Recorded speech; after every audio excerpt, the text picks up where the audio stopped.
Welcome to the Huberman Lab podcast, where we discuss science and science-based tools for everyday life. My name is Andrew Huberman, and I'm a professor of neurobiology and ophthalmology at Stanford School of Medicine. This podcast is separate from my teaching and research roles at Stanford. It is, however, part of my desire and effort to bring you zero-cost-to-consumer information about science and science-related tools. In keeping with that theme, I'd like to thank the sponsors of today's podcast. Our first sponsor is Headspace. Headspace is a meditation app that makes meditation easy. I've been meditating on and off now for about 30 years, although I confess more off than on. And that's because I think, for a lot of people, sticking to a meditation practice can be pretty challenging. I started using Headspace a few years ago, and I found that it's really allowed me to stick to a meditation practice on a regular basis. I meditate anywhere from 5 to 7 times a week. The app includes meditations that are all backed by scientific peer-reviewed studies, and it makes it really easy to start and complete the meditations. I started using these meditations while I was flying a few years back. On JetBlue flights, they started offering Headspace meditations, so that's where I initially started, and then I moved over to the app, and I really enjoy it, and I derive great benefit from it. If you'd like to try Headspace, you can go to headspace.com/special offer. And if you do that, you'll get all the meditations that Headspace offers for free for 1 month. That's headspace.com/special offer. You get all the meditations for free, which is the best offer that Headspace has available right now. So if you're interested in it, check it out. The second sponsor of today's podcast is Athletic Greens. Athletic Greens is an all-in-one vitamin mineral probiotic drink. I started using Athletic Greens in 2012, and I've been using it continuously ever since. I started using Athletic Greens because I found it rather dizzying to know which vitamins and minerals to take, and Athletic Greens allows me to get the full base of all the necessary vitamins and minerals in one easy-to-consume drink. It also turns out that the drink tastes quite good. I mix mine with some lemon juice and some water. I'll drink it once or twice a day.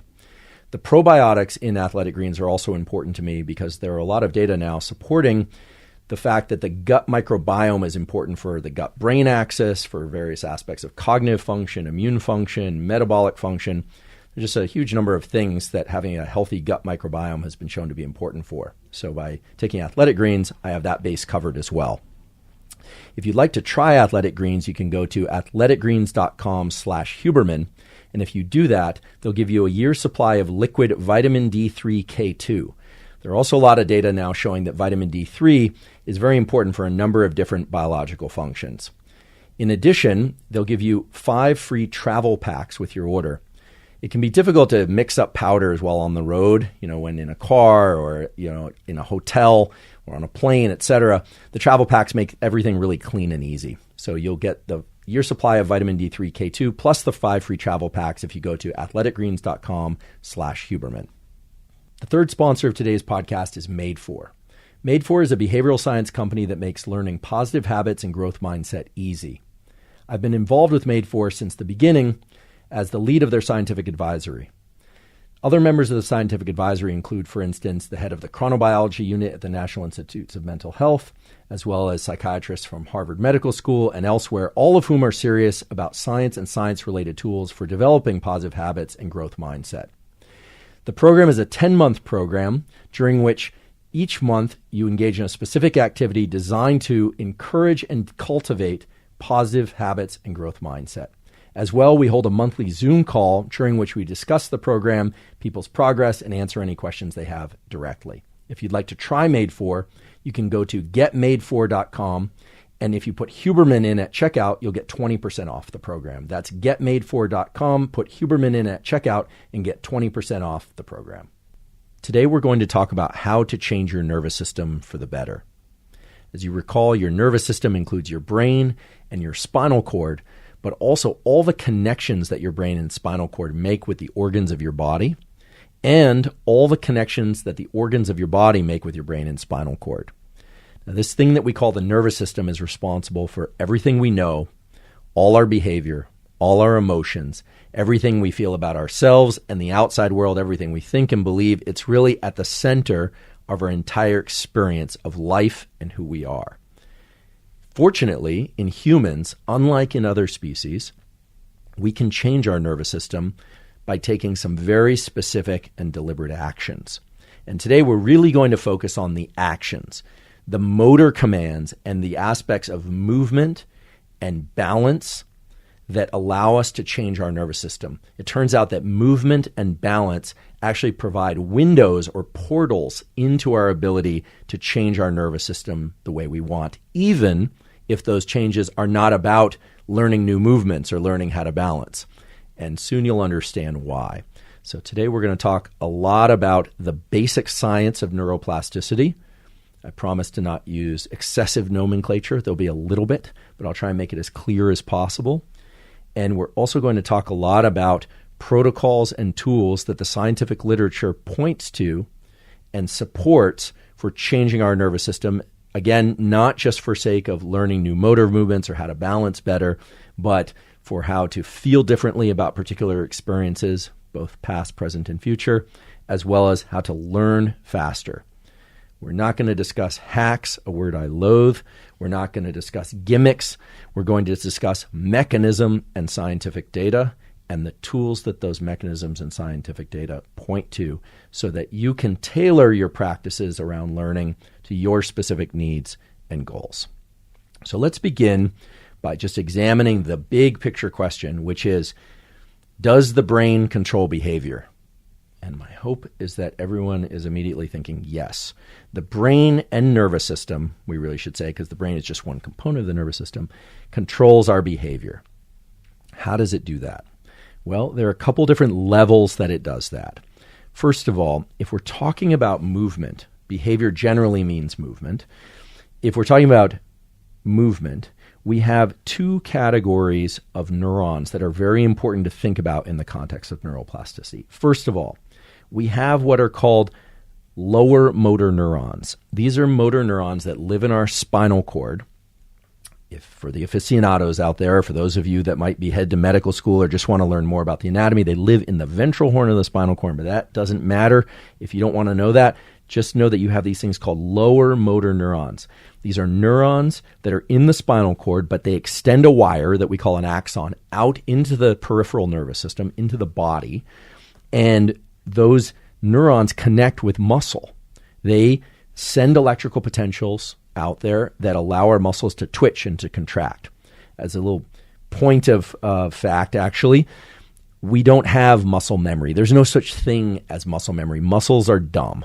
They don't know anything. They don't have a history. They don't have a memory. They don't know anything. It is the neurons that control those muscles and their firing patterns in which all the information for motor patterns are stored. So your ability to walk is not muscle memory, it's neural memory. Now the lower motor neurons, while smarter than the muscle, so to speak, are not the most brilliant of the motor neurons. They are generally involved in doing what they are told. And they are told what to do from two sources.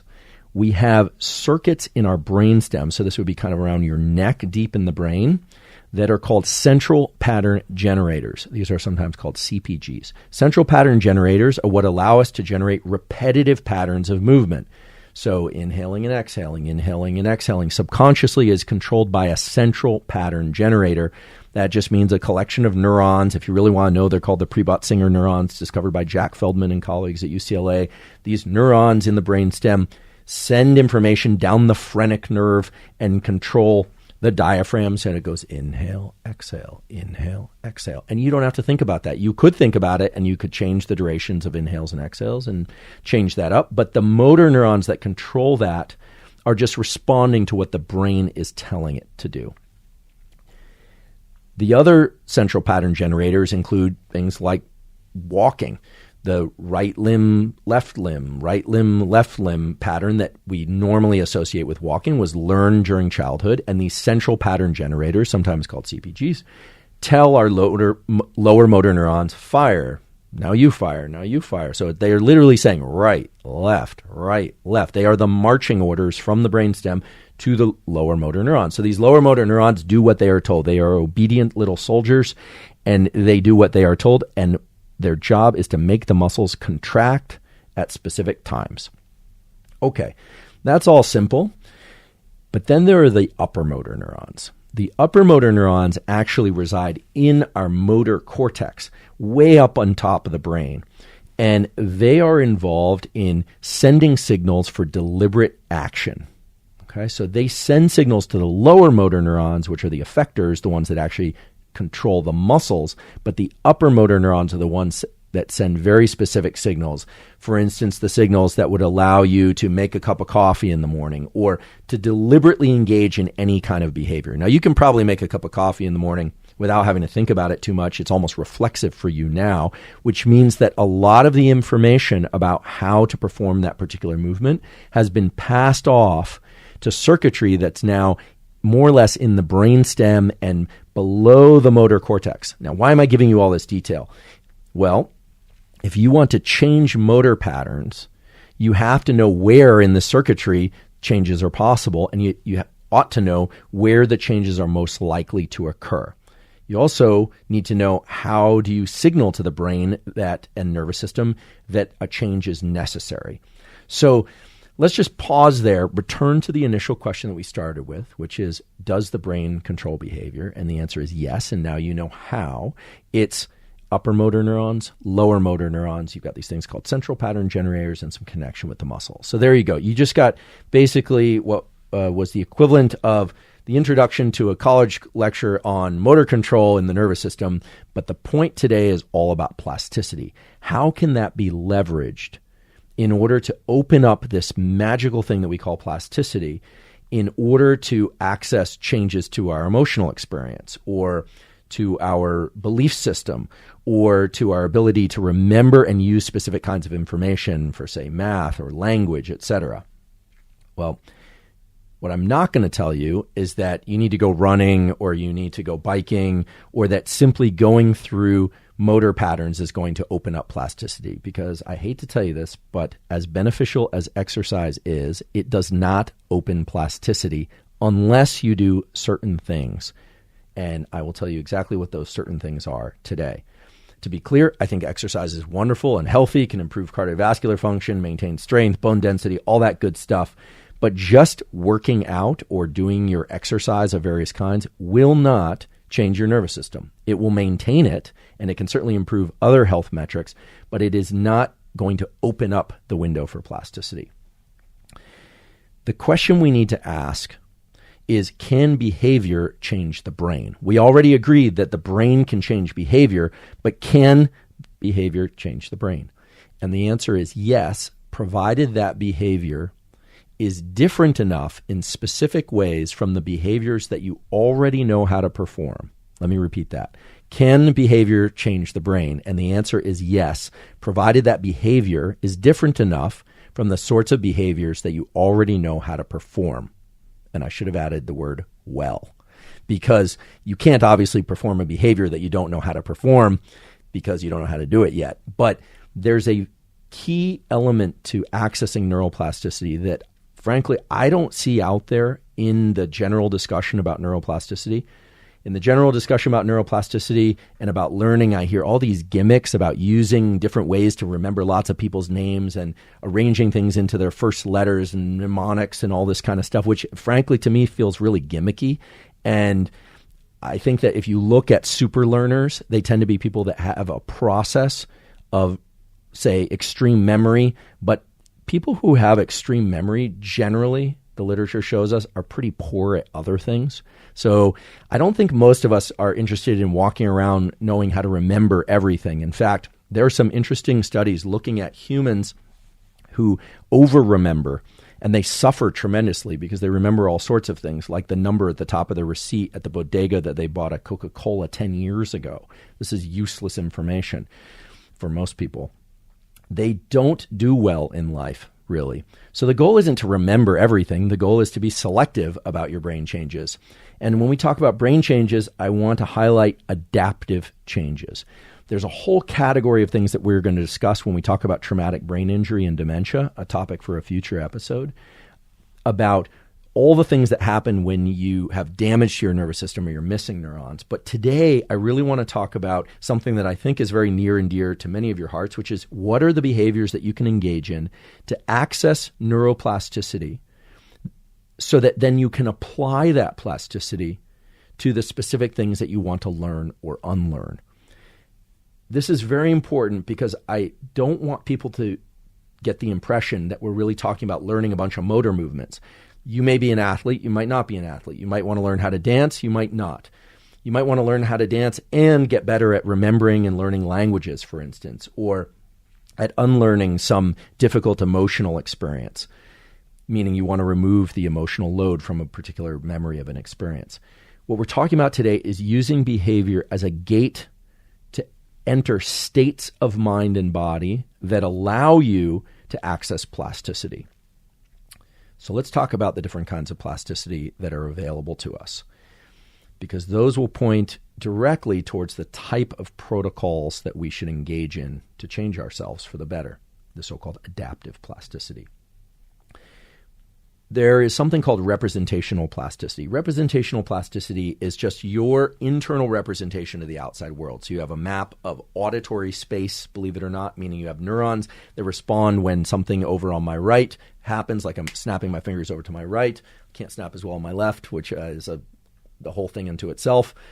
Weak over there on the left side. But when I do that, there are different neurons respond to those. We have a map of visual space. Certain neurons are seeing things in certain portions of visual space and not others. We have a map of motor space, meaning when we move our limbs in particular directions, we know where those limbs are, because even if we can't see them, we have what's called proprioceptive feedback. So we have knowledge about where our limbs are. In fact, people that lack certain neurons that for proprioceptive feedback, they are very poor at controlling their motor behavior. They get injured a lot. It's actually a terrible situation. So we've got all these representations inside, and we have maps of our motor commands. We know that, for instance, if I want to reach out and grab the pen in front of me, that I need to generate a certain amount of force, so I rarely overshoot. I rarely miss the pen, okay?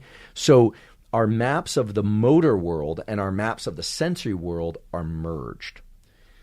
The way to create plasticity is to create mismatches or errors in how we perform things. And this, I think, is an amazing and important feature of neuroplasticity that is highly underappreciated. The way to create plasticity is to send signals to the brain that something is wrong, something is different, and something isn't being achieved. And I think this will completely reframe the way that most people think about plasticity. Most of us think about plasticity as, okay, we're going to get into this optimal learning state or flow, and then suddenly we're going to be able to do all the things that we wish that we could do. Well, I hate to break it to you, but flow is an expression of what we already know how to do. It is not a state for learning. And I'm willing to go to bat with any of the flowanistas out there that want to challenge me on that one. Flow is an expression of nervous system capabilities that are already embedded in us.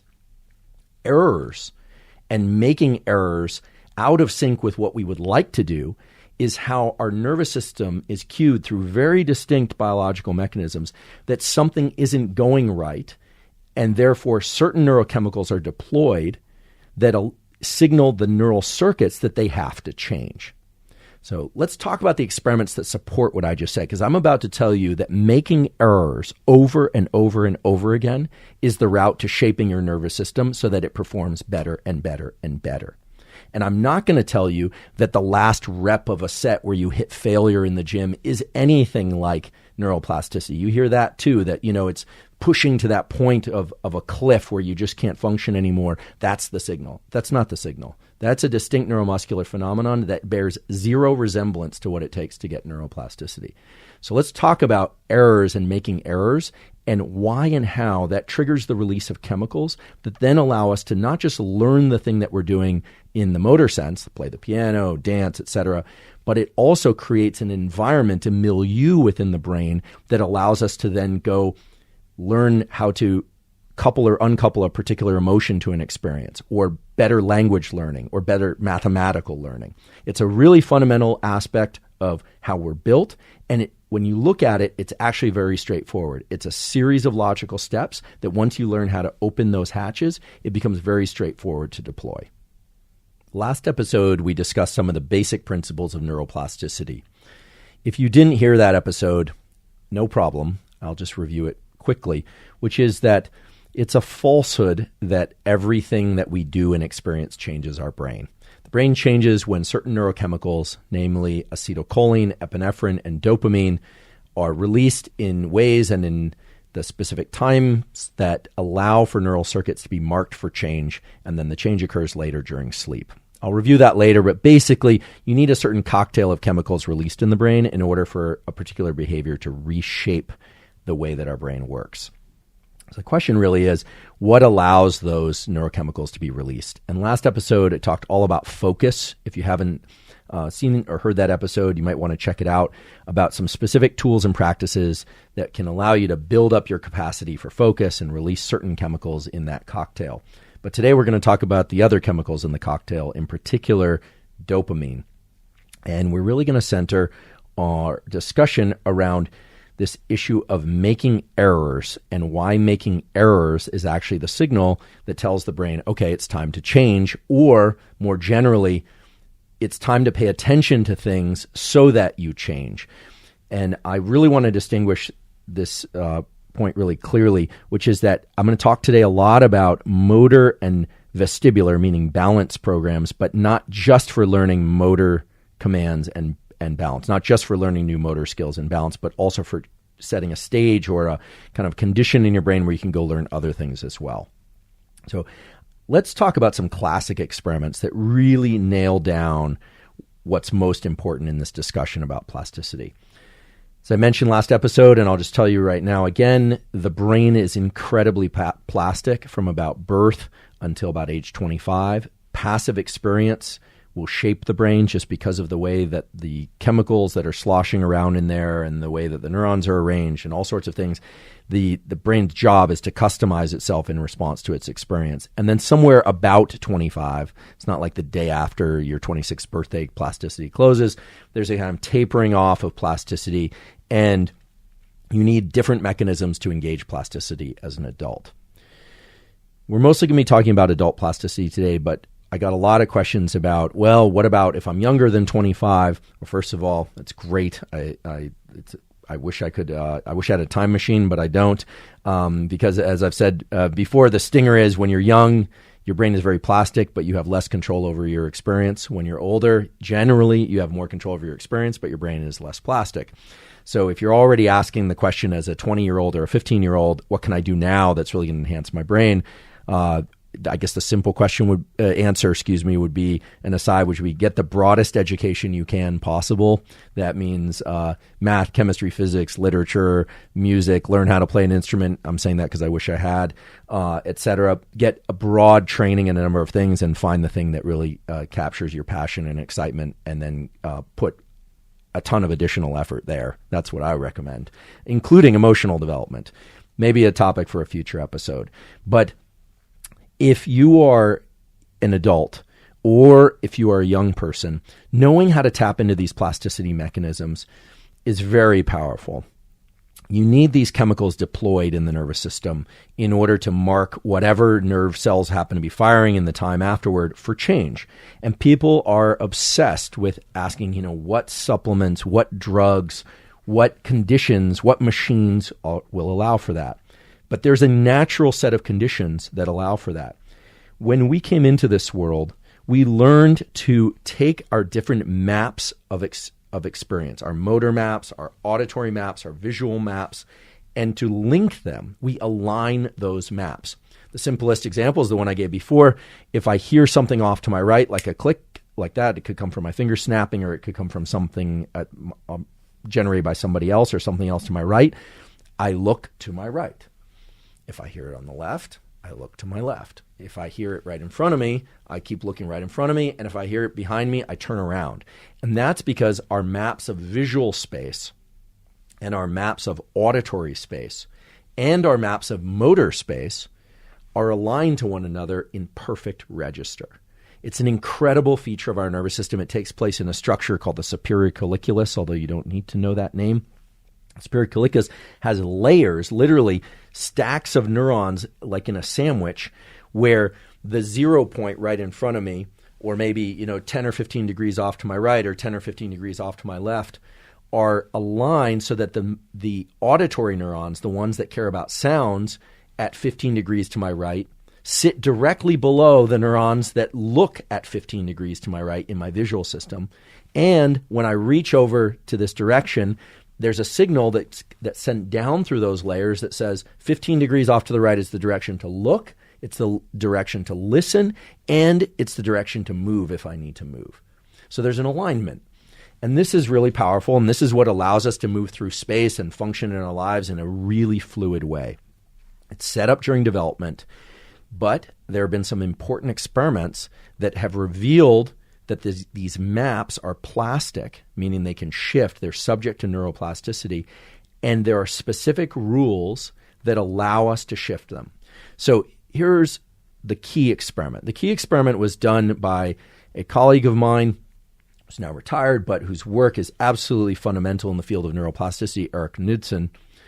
The Knudsen lab and many of the Knudsen lab scientific offspring showed that if one is to wear prism glasses that shift the visual field, that eventually there'll be a shift in the representation of the auditory and motor maps too. Now, what they initially did is they looked at young subjects, and what they did is they moved the visual world by making them wear prism glasses, so that, for instance, if my pen is out in front of me at 5 degrees off center, so just a little bit off center. If you're listening to this would be like just a little bit to my right. But in these prism glasses, I actually see that pen way over far on my right. So it's actually here, but I see it over there because I'm wearing prisms on my eyes. What happens is, in the first day or so, you ask people, or you ask animal subjects or whatever, to reach for this object, and they reach to the wrong place because they're seeing it where it isn't. This gets especially complicated when you start including sounds, when you have a thing off to your right making a sound, but the thing is actually right here. So you're hearing the sound at one location and you're seeing the object at another location because you're wearing these prisms. So your image of the world is totally distorted. Or in experiments done by other groups, they wear glasses, subjects wore glasses that completely invert the visual world so that everything is upside down, which is an extreme example of these representational maps being flipped or shifted. But what you find is that in young individuals, within a day or two, they start adjusting their motor behavior in exactly the right way so that they always reach to the correct location. So they hear a sound at one location, they see the object that ought to make that sound at a different location, and they somehow are able to adjust their motor behavior to reach to the correct location. It's incredible. It's absolutely incredible. Or in the case of the people who look at the world upside down, they somehow are able to navigate this upside down world, even though we're completely used to our feet being on the floor and not on the ceiling, and people not walking at us by hanging off the ceiling like bats. Amazing. And what it tells us is that these maps that are aligned to one another can move and shift and rotate and even flip themselves. And it happens best in young individuals. If you do this in older individuals, in most cases, it takes a very long time for the maps to shift, and in some cases, they never shift. So this is a very experimental scenario, but it's an important one to understand because it really tamps down the fact that we have the capacity to create dramatic shifts in our representation of the outside world. So how can we get plasticity as adults that mimics the plasticity that we get when we are juveniles? Well, the Knudsen lab and other labs have looked at this, and it's really interesting. First of all, we have to ask, what is the signal for plasticity? Is it just having prism glasses on? No, because they did that experiment and ruled that out.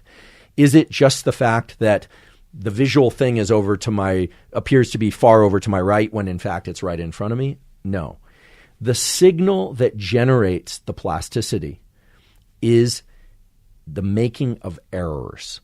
It's the reaches and failures that signal to the nervous system that this is not working, and therefore the shifts start to take place.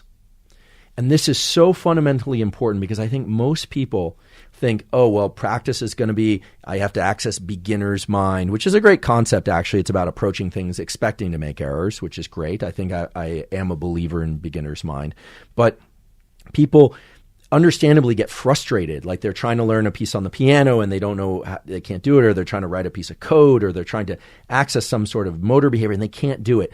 And the frustration drives them crazy and like, I can't do it. When they don't realize that the errors themselves are signaling to the brain and nervous system, something's not working. And of course, the brain doesn't understand the words, something isn't working. The brain doesn't even understand frustration as an emotional state. The brain understands the neurochemicals that are released, namely epinephrine and acetylcholine, but also, and we'll get into this, the molecule dopamine, when we start to approximate the correct behavior just a little bit, and we start getting it a little bit right. So what happens is when we make errors, the nervous system kind of, I don't want to say freaks out because it's a very mechanistic and controlled situation, but the nervous system starts releasing neurotransmitters and neuromodulators that say, we better change something in the circuitry. And so errors are the basis for neuroplasticity and for learning. And I wish that this was more prominent out there. I guess this is why I'm saying it. And humans do not like this feeling of frustration and making errors. The few that do exceedingly well in whatever pursuits they happen to be involved in. The ones that don't generally don't do well. They generally don't learn much. And if you think about it, why would your nervous system ever change? Why would it ever change? Unless there was something to be afraid of, something that made us feel awful will signal that the nervous system needs to change, or there's an error in our performance. So it turns out that the feedback of these errors, the reaching to the wrong location, starts to release a number of things, and now you've heard about them many times, but this would be epinephrine. It increases alertness. Acetylcholine, focus, and this is why frustration that leads us to just kind of quit and walk away from the endeavor is the absolute worst thing. But because if acetylcholine is released, it creates an opportunity to focus on the error margin, the distance between what it is that you're doing and what it is that you would like to do. And then the nervous system starts to make changes almost immediately in order to try and get the behavior right. And when you start getting it even a little bit right, that third molecule comes online or is released, which is dopamine, which allows for the plastic changes to occur very fast. Now, this is what all happens very naturally in young brains, but in old brains, it tends to be pretty slow, except for in two conditions. So let me just pause and just say this. If you are uncomfortable making errors and you get frustrated easily,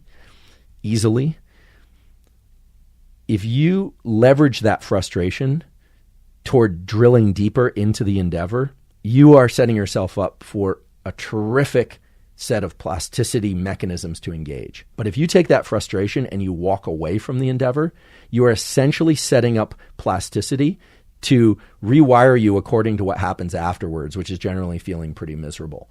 So now you can kind of start to appreciate why it is that continuing to drill into a process to the point of frustration, but then staying with that process for a little bit longer, and I'll define exactly what I mean by a little bit, is the most important thing for adult learning, as well as childhood learning, but adult learning in particular. Now, the Knudsen lab did two very important sets of experiments. The first one was published in Nature, very important study, which showed that juveniles can make these massive shifts in their map representations, meaning you can shift the visual world using visual prisms a huge amount, and very quickly young individuals can shift their representations of the world so that they learn to reach to the correct location. They get a lot of plasticity all at once, and it happens very fast in a period of just a couple days. In adults, it tends to be very slow, and most individuals never actually accomplish the full map shift. They don't get the plasticity. And here we're talking about map shifts, but this could be learning a new language. This could be any number of different things that one were attempting.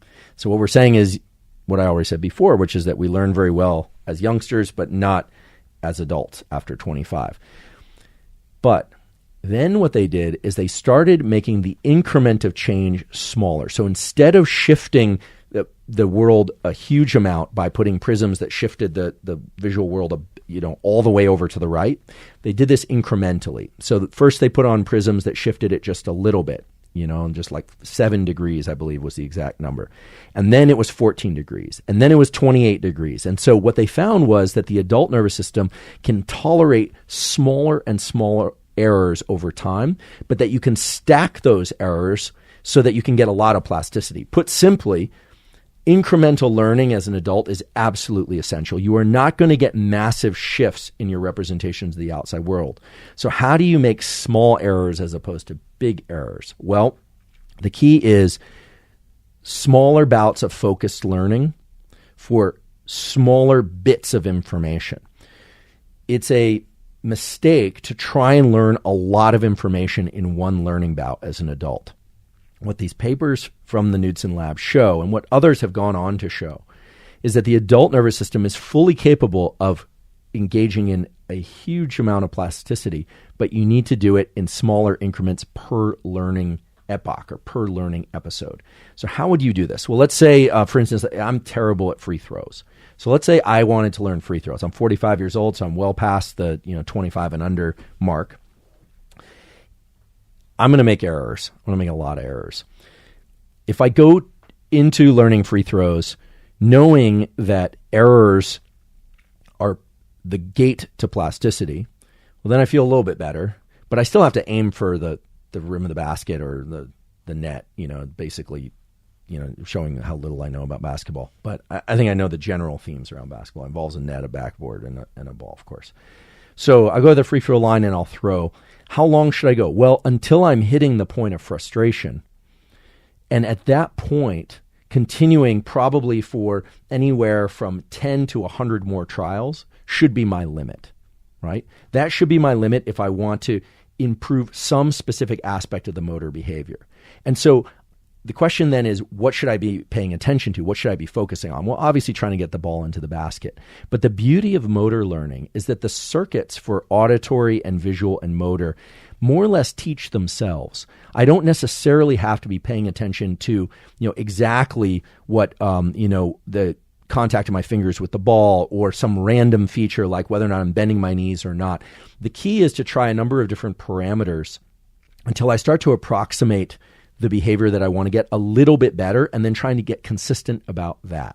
Now, many of you involved in sports learning will say, okay, well, that's obvious, is just incremental learning. But the key thing is in those errors. By isolating the errors and making a number of errors in a particular aspect of the motor movement, it signals to the brain that it's plastic. And if I leave that episode of going and trying to learn how to shoot free throws, my brain is still plastic. Plasticity is a state of the brain and nervous system. It's not just geared toward the specific thing I'm trying to learn. So there are two aspects to plasticity that I think we really need to highlight. One is that there's plasticity geared toward the thing that you are trying to learn specifically. And then there are states of mind and body that allow us to access plasticity. Now, toward the end of this episode, I'm going to spell out specific protocols in a little more detail. That free throw example might not correlate with what you want to learn. Actually, I don't have a huge desire to learn free throws. I've more or less given up on basketball, and free throws in particular. But I think that it's important to understand that motor movements are the most straightforward way to access states of plasticity, and that can be for sake of learning the motor movement or for sake of accessing plasticity more generally. One very important aspect to getting plasticity as an adult is not just smaller increments, meaning shorter bouts. So I gave an example of, another 100 free throws or something, but going out there and just getting my 10,000 free throws all at once, or packing as much as I can into one episode is not going to be as efficient for me as shorter bouts of intense learning as an adult, because the error signals are not as well defined. To my nervous system, it's not going to know what needs to change. And so this is really the key element of incremental learning, is that you're trying to signal to the nervous system at least one component that needs to change. The nervous system needs to know what the error is. Now, when I shoot free throws, Lord knows there are a lot of different kinds of errors that happen. Probably the way I'm bending my knees, the arc of the ball, the way I'm organizing my shoulders, probably where my eyes are, lots of things. So which ones to focus on? And that's what I said before. The beauty of the motor system is I don't have to worry about all of that. I just need to get the reps in a number of times, and the nervous system will figure out how far off my motor commands are at the level of these maps that I described earlier, how far those deviate from the desired behavior, getting the ball into the basket, and it will start making adjustments. But as I make adjustments, or as my nervous system makes adjustments for me, the key thing is to not start adding a variety of new errors, because then it gets confused. And so this is why short learning bouts are absolutely essential. So let's say it's for learning an instrument as an adult. Probably anywhere from 7 minutes to 30 minutes is going to, provided that it's full, you're fully attending, you're very focused, is going to be a pretty significant stimulus to inspire plasticity in the nervous system. Now, there is one way to get a lot of plasticity all at once as an adult. There is that kind of holy grail thing of, getting massive plasticity as you would when you were a young person, but as an adult. And the Knudsen lab revealed this by setting a very serious contingency on the learning. What they did was they had a situation where subjects had to find food that was displaced in their visual world, again, by putting prisms, and they had to find the food, and the food made a noise. There was a noise set kind of the location of the food through an array of speakers. Basically, what they found was that if people have to adjust their visual world in order to get food, the plasticity would eventually occur, but it was very slow as an adult. It was very, very slow.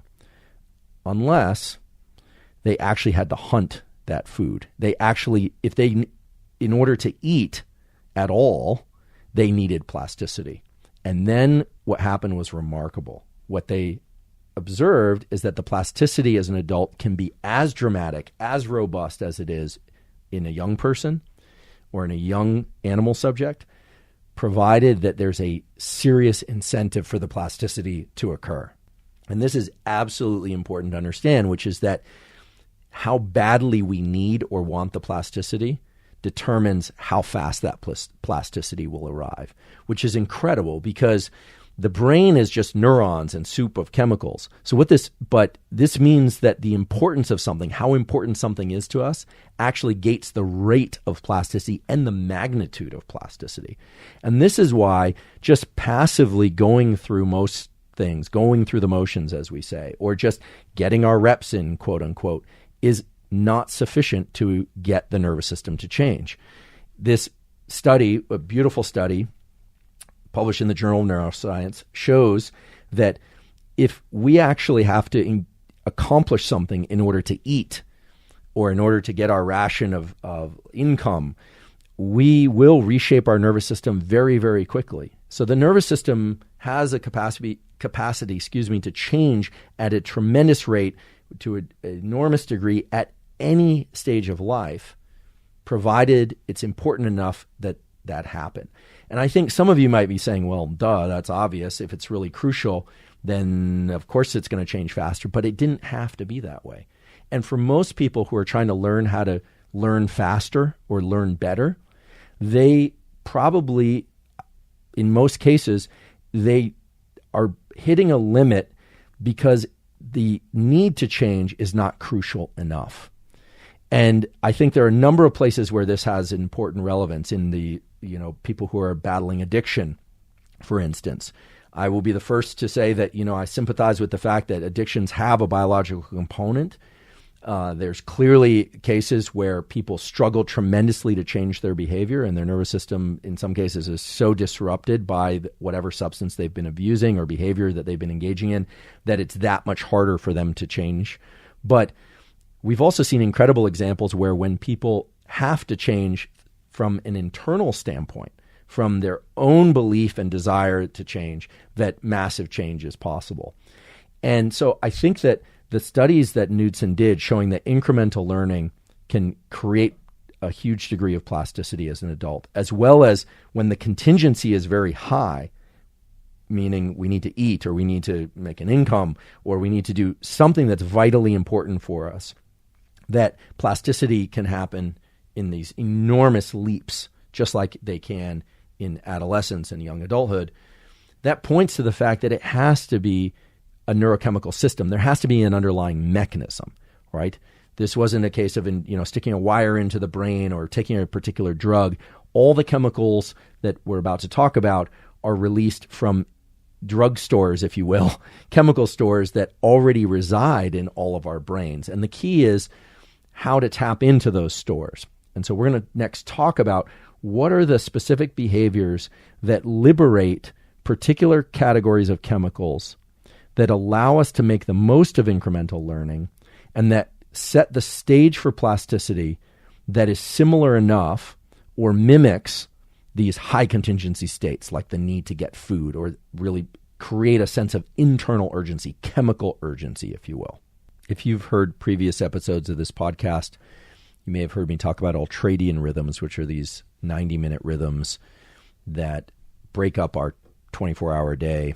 They help break up our sleep into different cycles of sleep, like REM sleep and non-REM sleep. And in waking states, they help us, or I should say they break up our day in ways that allow us to learn best within 90-minute cycles, et cetera. So some of you might be saying, wait, you've been talking about ultradian cycles, and a moment ago you were talking about 7-minute or 12-minute or 30-minute learning cycles.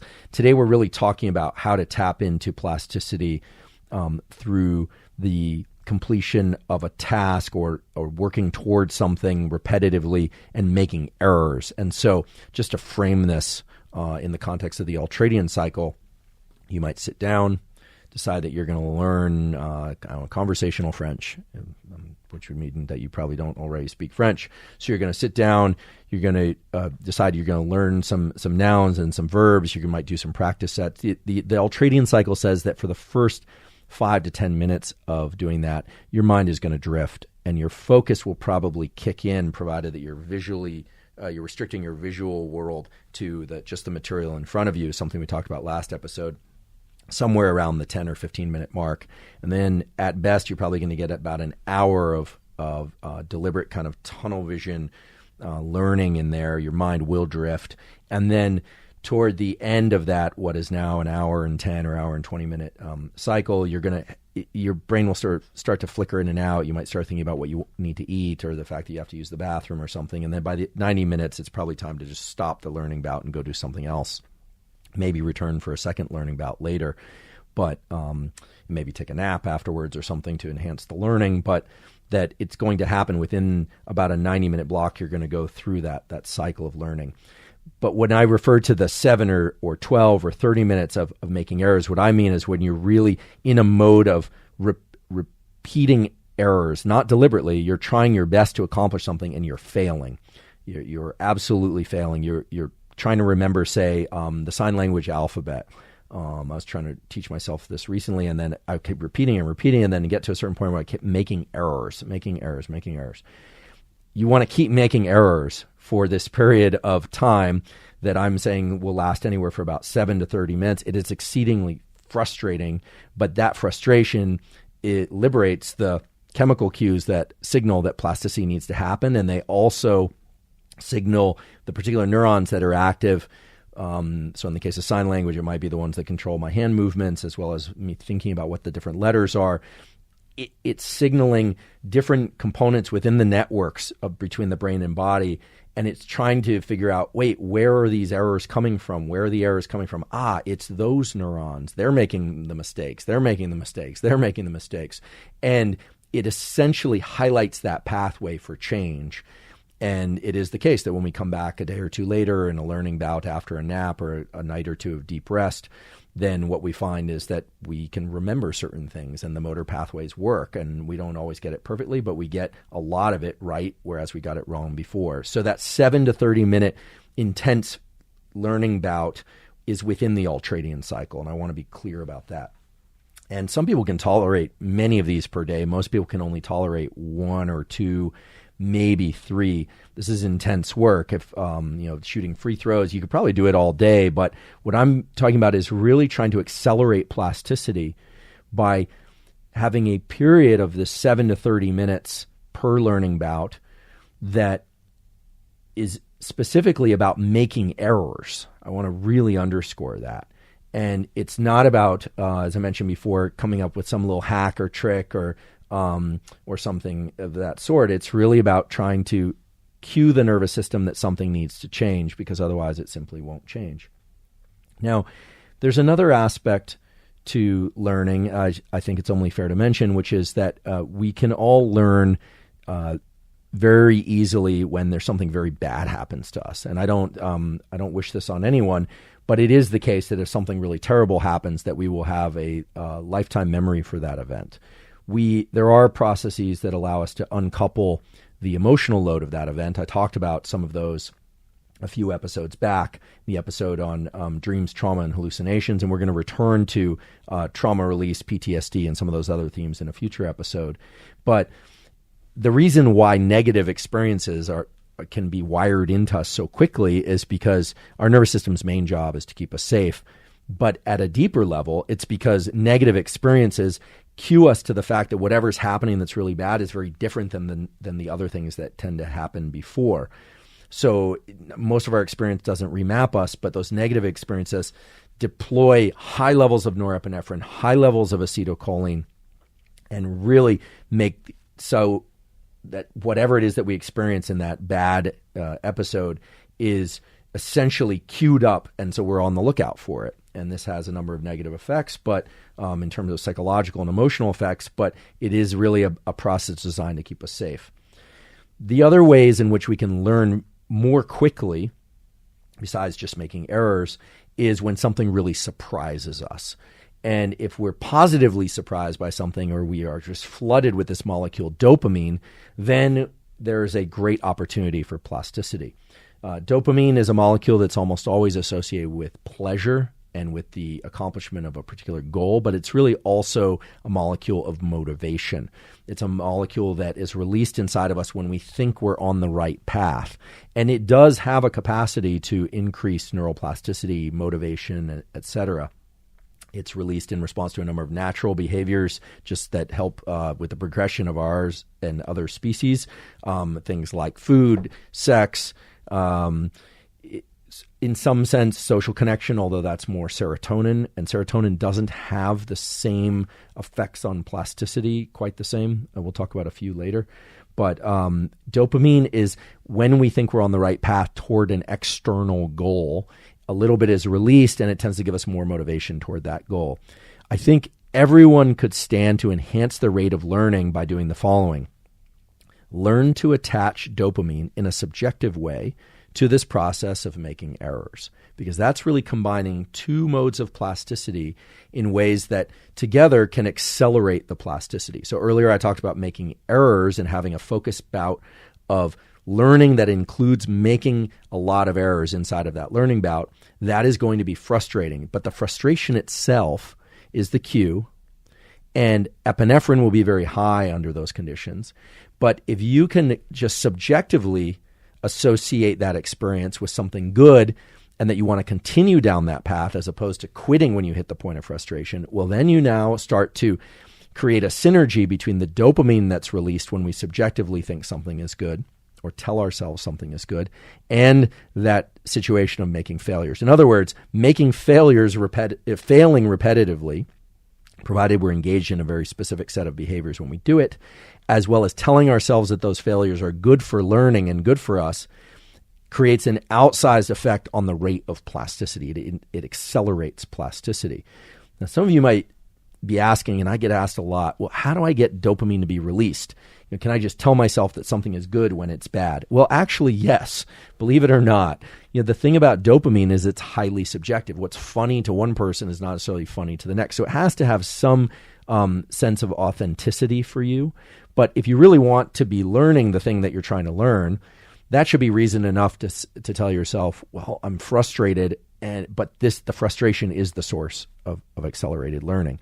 Dopamine is one of these incredible molecules that both can be released according to things that are hardwired in us to release dopamine. Again, things like food, sex, warmth when we're cold, cool environments when we're too warm. It's that kind of pleasure molecule overall. But it's also highly subjective what releases dopamine in one person versus the next. So everyone releases dopamine in response to those very basic kind of behaviors and activities, but dopamine is also released according to what we subjectively believe is good for us. And that's what's so powerful about it. In fact, a book that I highly recommend if you want to read more about dopamine is a book that, frankly, I wish I had written. It's such a wonderful book. It's called The Molecule of More. And it really talks about dopamine not just as a molecule associated with reward, but a molecule associated with motivation and pursuit. And just how subjectively controlled dopamine can be. So make lots of errors. Tell yourself that those errors are important and good for your overall learning goals. So learn to attach dopamine, meaning release dopamine in your brain when you start to make errors. Keep the bouts of learning relatively short if you're an adult. Younger people can probably engage in more bouts of learning. And it's probably one of the reasons why they learn so much faster. They can just pack so much more information into their brains and nervous systems compared to adults. It's a little bit like, I'll use the example of performance-enhancing drugs. That some of those drugs probably do enhance performance at the level of increasing red blood cell count, et cetera. But a lot of what those drugs do is they allow athletes to recover faster so they can just train more. They allow them to do more work. And so being a child is a little bit like being in a performance-enhanced brain milieu. Their brains are kind of on natural, healthy neurochemicals that afford them a lot more learning should they pursue it. So this goes back to my advice for young people early on.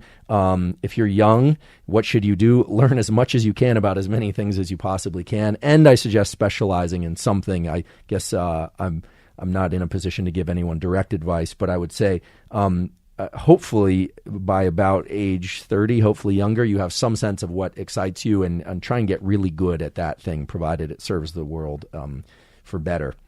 But that's all I'll say in terms of parenting advice.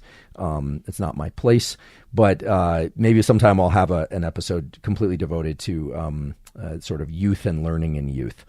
But once you're attaching dopamine to this process of making errors, then I start getting lots of questions that really are the right questions, which are, how often should I do this? And when should I be doing this? And at what time? Well, I've talked a little bit about this in previous episodes, but as long as we're now kind of into the nitty-gritty of tools and application, each of us have some natural times throughout the day when we are going to be much better at tolerating these errors and much more focused on what it is that we're trying to do. Last episode was about focus, but chances are that you can't focus as well at 4 p.m. as you can at 10 a.m. It differs for everybody depending on when you're sleeping and your kind of natural chemistry and rhythms.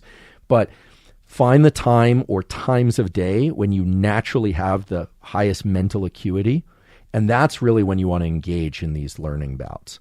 And then get to the point where you're making errors, and then keep making errors for 7 to 30 minutes. Just keep making those errors and drill through it. And you're almost seeking frustration. And if you can find some pleasure in the frustration, yes, that is a state that exists. You have created the optimal neurochemical milieu for learning that thing. But then here's the beauty of it. You also have created the optimal milieu for learning other things afterward. If you leave that bout of, I gave the example of free throws, or maybe it's playing tennis, or maybe it's some other skill, and you sit down to read a book, your brain is in a heightened state to learn and retain the information. Because those chemicals don't get released and then shut down. You're creating a whole milieu and environment of these chemicals. And the tail of how long these chemicals stay sloshing around in your brain has too many factors for me to put a hard number on it. It's going to depend on transporters and enzymes and all sorts of things. But at least for an hour or so, I would say, you're going to be in a state of heightened learning and the ability to learn, not just the motor patterns, but cognitive information, language information. Maybe you go to therapy right after that and you work on something in a very deliberate way that you're trying to work on. Maybe you don't go to therapy. Maybe you do something else that's important to you. Again, there's just a variety of examples I could give. There are a number of things that allow us to powerfully access these states of error that are kind of surprising, but also kind of fun. And these aren't gimmicks. These tap into these basic mechanisms of plasticity. And the three that I'd like to talk about next are balance, meaning the vestibular system, as well as the two sides of what I call limbic friction or autonomic arousal. And if none of that makes sense, I'm going to put a fine point on each one of those and what it is and why it works for opening up neuroplasticity. Let's talk about limbic friction. Now, limbic friction is not a term you're going to find in the textbooks. So if any of my colleagues are listening, I want to repeat, limbic friction, I realize, is not something you're going to find in any of the textbooks. But it is an important principle that captures a lot of information that is in textbooks, both neurobiology and psychology, and it has some really important implications. Limbic friction is my attempt to give a name to something that is more nuanced and mechanistic than stress. Because typically when we hear about stress, we think of heart rate, heartbeat going too fast, breathing too fast, sweating, and not being in a state that we want. We're too alert and we want to be more calm. And indeed, that's one condition in which we have limbic friction, meaning our limbic system is taking control of a number of different aspects of our autonomic or automatic biology, and we are struggling to control that through what we call top-down mechanisms. We're trying to calm down in order to reduce that level of arousal. We're all familiar with this. It's called the stress response. However, there's another aspect of stress that's just as important, which is when we're tired and we're fatigued and we need to engage, we need to be more alert than we are.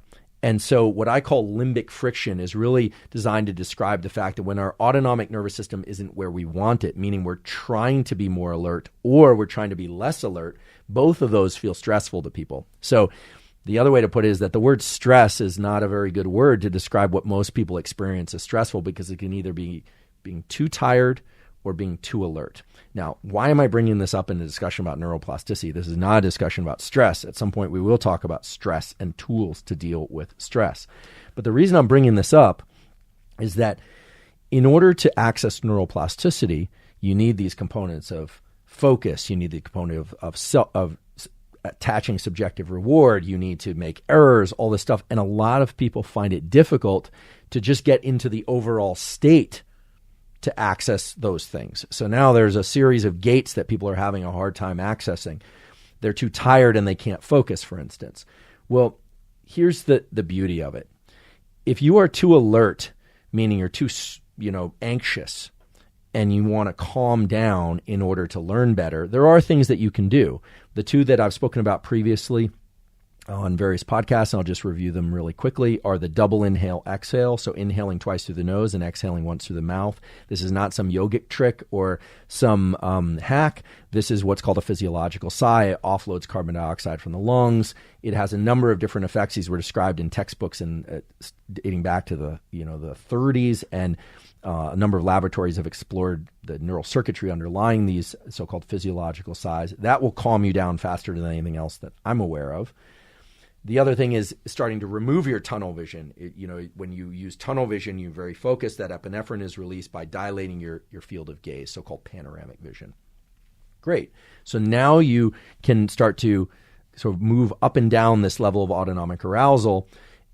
The key is you want to be in a state of arousal that's ideally matched to the thing that you're trying to perform or learn. So if I'm really anxious and I can't even pick up the basketball, or I feel like I'm shaking, or my muscles are too tight, I don't have that kind of looseness. Now, when I move like that, it almost makes it look like I could throw a free throw, but I miss 95% of the time, unless the basket is very, very low and I place it indirectly. But I guess that's not a free throw, is it? In any case, the point being that you want to be in a state of alertness but calm, and so you need to have ways to calm yourself down when you're too amped up. But the other side of limbic friction is important too. If you are too tired and you can't focus, well, then it's going to be impossible to even get to the starting line, so to speak, for engaging in neuroplasticity through incremental learning, etc. So in that case, there are other methods that you can do to wake yourself up. The best thing you should do is get a good night's sleep, but that's not always possible, or use a NSDR, non-sleep deep rest protocol. But if you've already done those things, or you're simply exhausted for whatever other reason, then there are other things that I often get asked about, like, sure, a cup of coffee or superoxygenation breathing, which means inhaling more than exhaling on average in a breathing bout. These are, now we're sort of getting toward the realm of like how you could trick your nervous system into waking up. And if you bring more oxygen in by making your inhales deeper and longer, you will become more alert. You'll start to actually deploy norepinephrine if you breathe very fast. So there are things that you can do to move up or down this so-called autonomic arousal arc.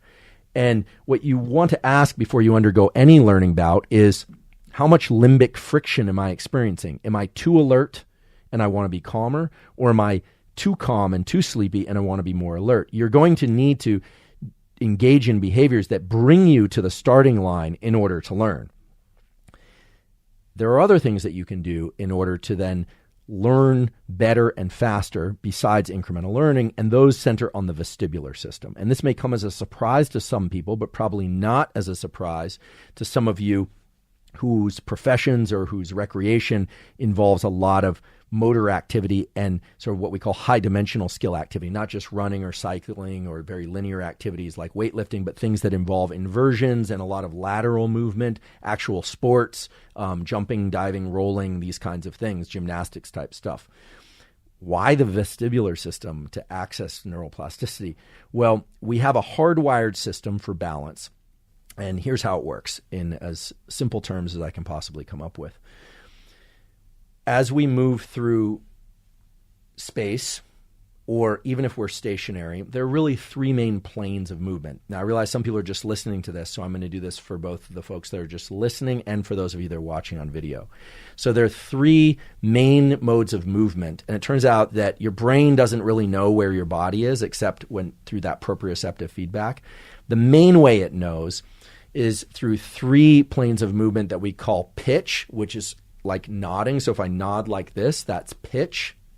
Then there's yaw, which is side to side, which is like shaking my head no.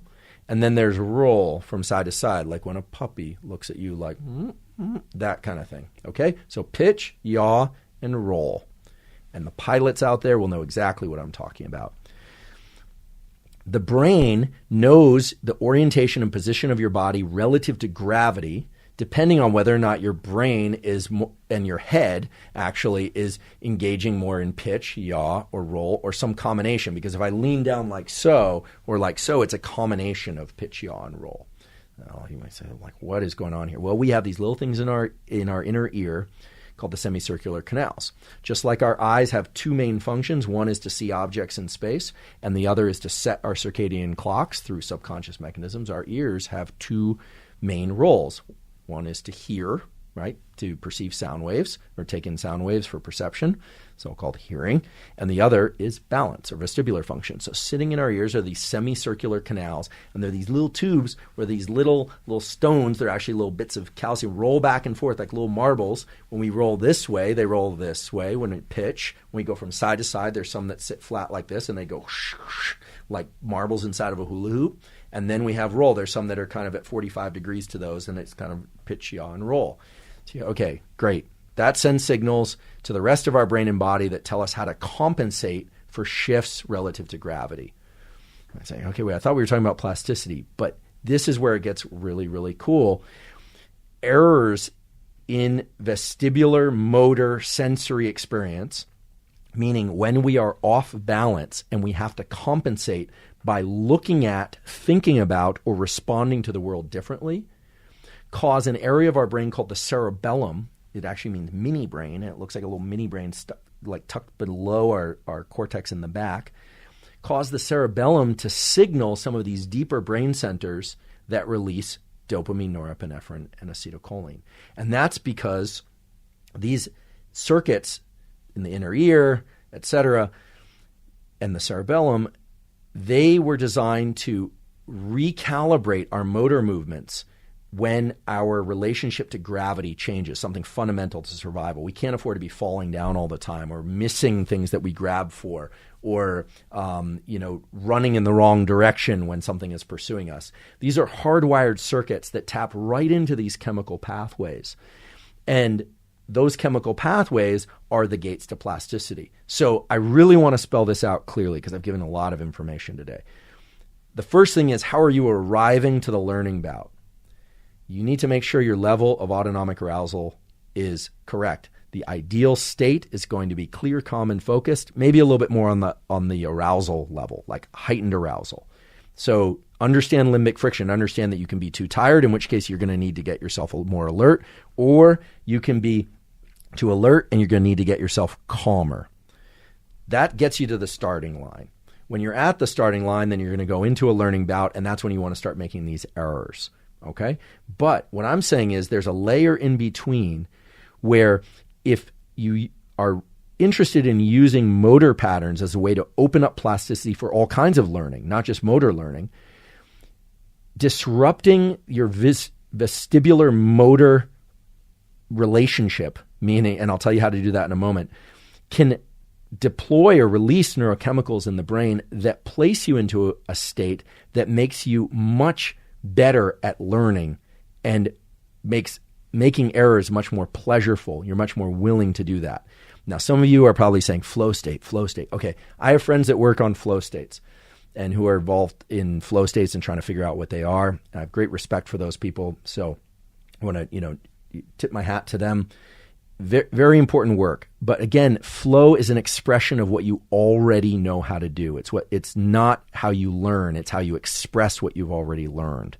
So I want to be really clear about that. It's been kind of presented as this super state or highly desirable state, but it's that, we can all reach for. That's the wrong rung to reach for until you already know how to do the things that I'm describing, in my opinion.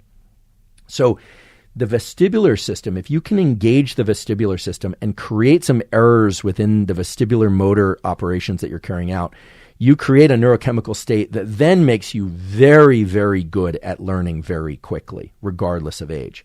So what would this look like? Does this mean just doing inversions? Well, does this mean doing yoga? Maybe. Does this mean taking corners faster on your road bike? Does this mean, let's say you always swim freestyle or breaststroke? Does this mean swimming, backstroke or butterfly?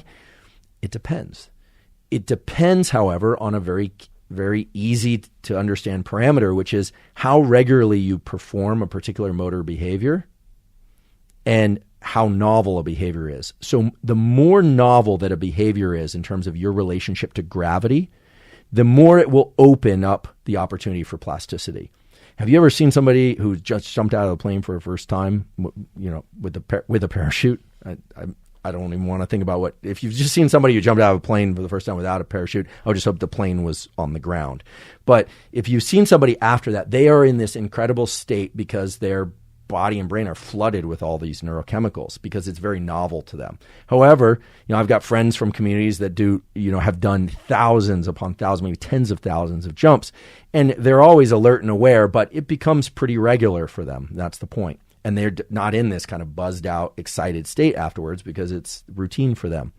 So the key is to bring novelty to the vestibular motor experience, the vestibular motor commands that you're performing. And how do you do that? Well, it's all about your orientation relative to gravity. Now, I wouldn't want anyone to place themselves at risk. So if you can't do handstands, don't try and do them freestanding and whatever. If you're good at handstands, guess how much plasticity doing handstands for half an hour is going to create for you? Zero. Your body is fully comfortable walking on your hands. I see these people walking on your hands, being upside down, being inverted. Your Cirque du Soleil performers, they're very comfortable there. And there's zero learning, zero plasticity because the failures and errors and the relationship to gravity are very typical for that individual. Now, what this means is that if we're going to use motor practices to open up plasticity for learning, not just those practices, but maybe some cognitive skills or other things in the period that follows, we need to create a sense of novelty relative to gravity. And that means being either in a new position or slightly unstable. Believe it or not, I don't want anyone injuring themselves, but the sensation of falling or close to falling signals the cerebellum to signal the deep brain centers that release these neurochemicals that something is very different and we need to correct this error very, very fast. Now, earlier I was talking about high contingencies for learning, and you definitely don't want to make it a kind of like either survive this or die kind of experience. I confess I occasionally look at these parkour videos on YouTube, and believe it or not, a lot of those people have died. The ones that do these like ridiculous things of hanging off of buildings and things. I am not suggesting you do that. Please don't do that. What I'm talking about is finding safe ways to explore the sensory motor vestibular space, as we call it, the relationship between those things. So that could be through yoga. If you're terrible at yoga, there's more opportunity for you to learn than somebody who's very skilled at yoga, for instance, or gymnastics or handstands or on your road bike. This is unfortunately what I don't want to name brands, but stationary bikes where they give you the visual experience of moving through space, but you're not actually moving through physical space. There's no vestibular feedback. It's all visual, right? You're stationary on the bike, right? So unless you're hanging off the bike in your living room, like almost to the point you're tipping the bike, you're not getting the actual vestibular motor sensory mismatch. That mismatch is the signal that deploys dopamine, epinephrine, and these other things. I don't care how excited or how much fun the ride was or how much music you're playing that you love. It's not the same situation as being out of your normal relationship to the gravitational pull. So the first gate is to arrive at learning at the appropriate level of autonomic arousal. Clear and focused is best, but don't obsess over being right there. It's okay to be a little anxious or a little bit tired. Then you want to make errors. We talked about that. And this vestibular motor sensory relationship is absolutely key if you want to get heightened or accelerated plasticity. And we talked about another feature, which is setting a contingency. If there's a reason, an important reason for you to actually learn, even if you're making failures, the learning will be accelerated. So there's really 4 things that you really need to do for plasticity as an adult. And I would say that these also apply to young people. And there's an interesting kind of thought experiment there as well, which is if you look at children, they are moving a lot in different dimensions. They are sometimes hanging from trees, or, my sports were always things where I tended to get hurt a lot, fall a lot. So it was skateboarding for me when I was younger. So a lot of falling and rolling and various things of that sort. But whatever sport the kids are playing, or even if they don't play a sport, they tend to move in a lot of different relationships to gravity, more dimensionality to their movements, I should say, than adults. And one of the questions that's always kind of been in the back of my mind is, as we age, we get less good at engaging in neuroplasticity. Part of that is because as the brain ages, there are certain changes to the way that neurons are structured, their molecular components, et cetera. But it's kind of a self-amplifying, or I should say a self-degenerating cycle where as we get older, we tend to get more linear and more regular about specific kinds of movement. So we get on the treadmill, or we take the walk, or we just always go up the same stairs, et cetera. And there's less opportunity typically for engaging these relationships to the gravitational pull through the vestibular motor sensory convergence that we talked about a moment ago. And so you sort of have to wonder whether or not the lack of plasticity or the reduced plasticity in older individuals, which includes me, would reflect the fact that those chemicals aren't being deployed because we're not engaging in certain behaviors, as opposed to we can't engage in the behaviors because the chemicals aren't being deployed. Now, I have a feeling it's both. These have a reciprocal relationship. And I certainly, again, I don't think it would be wise for anyone who doesn't have the muscle stabilizing skills or the bone density, et cetera, to start, like doing inversions and things of that sort. That's not what I'm talking about here. But it's interesting to think about the sorts of exercise that we engage in. We all know that getting the heart rate elevated 3 to 5 times a week is really good for us for cardiovascular health. I think there's a ton of data to support that now. Some load-bearing exercise is important for increasing bone density and maintaining muscular strength and proprioceptive feedback, because I'm sure many of you know this, but resistance exercise actually trains the nerve to muscle connections as much as it does the muscles themselves, something I talked about at the beginning of the episode. But I think most of us could stand to increase the degree to which we engage this vestibular system in novel ways. And that can be done quite safely through a number of different mechanisms. I'm not a surfer, but people who do that sort of thing are very familiar with orienting their body differently according to the gravitational pull. They're lying down, then they're standing up, then they're turning, they're leaning their head. So again, it's this pitch, yaw, roll thing. And again, if you're very skilled at surfing, you're actually not going to open up plasticity just by surfing. It's in the learning of these new relationships to gravity that the windows for plasticity are enhanced. So I want to make sure that I underscore the fact that this vestibular thing that I've been describing is a way to really accentuate plasticity. It's tapping into an inborn biological mechanism where the cerebellum has outputs to these deep brain nuclei associated with dopamine, acetylcholine, and norepinephrine. You don't want to endanger yourself in the course of pursuing these activities, but it is a powerful mechanism. That's a kind of an amplifier on plasticity, as is high contingency. If you really need to learn conversational French to save your relationship, chances are you're going to learn it. There are limits, of course, to the extent to which one can accentuate or accelerate plasticity. The ceiling on this is not infinite. Although we don't know how high it goes, I think it's reasonable to say that if someone put a gun to my head and said, learn conversational French in the next 120 seconds, that conversational French would be limited probably to just one word, probably the word oui or something like that, because I can't stuff in all the knowledge all at once. I mean, I think that's the dream of brain-machine interface, that one will be able to download a chip into their hippocampus or cortex or some other brain structure that would allow them to download conversational French. And someday we may get to that that capability may come about. Right now, it does not exist, nor is there a specific pill or chemical that will allow you to download more information more quickly. This is the issue around nootropics I've talked about before. There are things that can increase focus, mainly things that increase acetylcholine and transmission through the nicotine system, things that can increase dopamine, things like L-tyrosine. Again, I'm not recommending these. You need to heed the warnings on those bottles, but they will increase these neurochemicals. And there are, of course, things that will increase epinephrine, things like caffeine, or some people, because of prescription, take Adderall. I'm, again, not suggesting people take any of these things. In fact, today I focused almost exclusively on behavioral tools and ways of structuring learning bouts that will allow you to access more plasticity regardless of age. And they center around things that I'm sure if you look around you, you'll see evidence for, incremental learning is powerful, or, the vestibular system can open up opportunities for plasticity. I'm sure the yogis out there are all saying, wait, this sounds exactly like yoga. We're supposed to push to an edge and do these inversions and do all those sorts of things. Well, I want to be clear. I never said anyone should do inversions. I said that the vestibular system is a valuable portal into some of these neurochemical states that favor plasticity. But not so seldom I hear from the yogic community, and they will say things like, much of what you're saying about how the brain works or neuroplasticity has already been described or is embedded in yogic practices. And I just want to be very clear. I have tremendous respect for the yogic community and the practices. I've done yoga from time to time. I find it challenging and valuable. I'm not a regular practitioner.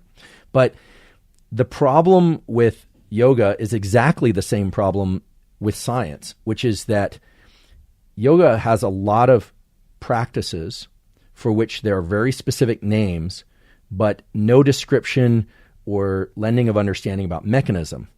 And science has a lot of mechanisms and a lot of publications and papers for which there's very little, if not no, description of tools and practices. So my goal, in not just today, but in many ways throughout the course of the podcast, is to bridge the gaps between these various disciplines in ways that are grounded mainly to the fields of neuroscience and some related fields. So yes, it's true that I look at things mainly through the lens of science, but that's not to say that it exhaustively explains everything about anything, nor is it to say that it's the only lens through which one could look at something like neuroplasticity. So I just want to acknowledge that. I have great respect for all these different practices and communities, and I think that indeed there are many cases in which different communities and practices have been aimed at targeting the same goals or outcomes. Science and neuroscience, through an understanding of mechanism, can allow all of us to gain a kind of common understanding about what those practices are and how to access things like neuroplasticity, sleep, etc. And I do believe, as I've said previously on this podcast, that understanding mechanism affords us a certain flexibility, and I don't mean physical flexibility. I mean a flexibility when we can't engage in a particular behavior. Maybe we're injured, or maybe we're not in the right situation to do a particular practice. But by thinking about mechanism, we can adapt our circumstances. I talked about this with sleep. If you're rigidly attached to one protocol of always looking at sunlight at one particular time in the morning and in the evening, that is not as valuable as understanding the mechanisms of why you might look at sunlight at one particular time versus another, because that affords you a flexibility, allows you to adapt. And life is very dynamic. and we don't have control over all the external conditions all the time. And so understanding mechanism through the lens of neuroscience, I do believe, can be very powerful because, of course, there are multiple ways to access dopamine. There are multiple ways to adjust limbic friction. It's not just through respiration. Of course, there are many ways to do that. And so my overall goal here in this episode and with this podcast is to give you some understanding of the mechanisms and the insights into the underlying biology that allow you to tailor what these kind of foundational mechanisms are to suit your particular learning needs. So I really thank you for your time and attention today. I've covered a lot of material. I very much encourage questions in the comment section if you're looking at this on YouTube. And if you're not and you're listening to it on Apple or Spotify, please feel free to visit us over on the YouTube channel and put your questions in the comment section. I do read them. This entire month is all about neuroplasticity. There's a lot to cover, but I'm very excited to delve deeper into this topic as it relates to your particular interests. Many of you have graciously asked how you can help support the podcast. The best way you can do that is to subscribe to the YouTube channel if you haven't done that already, as well as to place questions in the comment section below or comments if you'd like to give us feedback. Also to subscribe on Apple and or Spotify. And Apple allows you to leave a 5-star review if you believe we deserve a 5-star review, as well as leave comments about the podcast. In addition, if you can suggest the podcast to your friends, to your family members, or anyone that you think might be able to use and appreciate the information, that's a terrific way to support us. And of course, check out our sponsors that we mentioned at the beginning. That's a terrific way to support us as well. Several times throughout today's episode, as well as on previous episodes of the podcast, I've talked about various supplements that can be useful for enhancing sleep, enhancing neuroplasticity, etc. And again, I want to emphasize that I always think that behavioral practices are the place to start. I don't think supplements should ever be the first line of entry for people looking to enhance these aspects of their nervous system and life. But for those of you that are interested in supplements and the supplements that I take, I'm pleased to announce that we partnered with Thorne, Thorne. And Thorne makes supplements that are, in my opinion, of the very highest stringency in terms of what's listed on the bottle is actually what you'll find in the bottle. This is a serious issue for the supplement industry, as well as just the overall quality of the materials they put into their supplements. If you'd like to take a look at the supplements that I take, as well as explore any of them for yourself, you can go to thorne.com/u/Huberman. And if you look there, you'll see a number of the different supplements that I take. And if you decide to purchase any of them, you'll get 20% off your order. So that's Thorne, Thorne/u/Huberman to see the supplements that I take and to explore if any of them are right for you. In the next episode of this podcast, we're going to continue to explore neuroplasticity. This, as you may recall, is the way that we go about things here at the Huberman Lab podcast, which is to really drill deeply into a topic for 3 or 4 or even 5 episodes so that by the end of those episodes, all of you have a very firm understanding of how to apply the principles of neurobiology to the specific practices and endeavors that are most important to you. So I very much thank you for your time and attention. I know it's a lot of information, and it takes a bit of focus and attention, and certainly will trigger plasticity to learn all this information. I want to encourage you and just remind you that you don't have to grasp it all at once, that it is here archived, and that if you want to return to the information, it will still be here, and that I, most of all, really appreciate your interest in science. Thank you so much.